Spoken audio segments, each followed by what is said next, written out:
Happy morning. Hope all are fine. This is Farida. ஒரு குட்டி story. Mullah கதைகள் நம்ம எல்லாருமே சின்ன வயசில் படிச்சிருப்போம், கேட்டிருப்போம், நிறைய ரீட் பண்ணியிருப்போம். ஸோ இந்த முல்லா என்ன பண்ணுறாருனா, அவரோட வீட்டிலேருந்து வெளியில் போகும்போது எல்லா கதவையும் திறந்து போட்டுட்டு போகிறாரு. வீட்டுக்கு அவர் வீட்டில் இருக்கும்போது எல்லா கதவையும் லாக் பண்ணி வச்சுருக்காரு.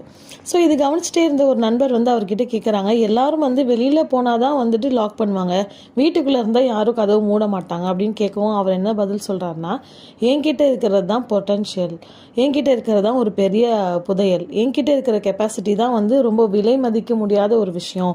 மற்ற எல்லா விஷயத்தையும் என்கிட்ட இருந்து எடுத்துகிட்டு போனால் கூட என்னால் அதை திருப்பி மீட்டுக்க முடியும். ஆனால் எனக்கு ஏதாச்சும் ஒன்று என்கிட்ட இருக்கிற புதையலை நான் இழந்துட்டேன்னு சொன்னால் என்னால் ஒன்றுமே பண்ண முடியாது அப்படின்னு சொல்கிறார்.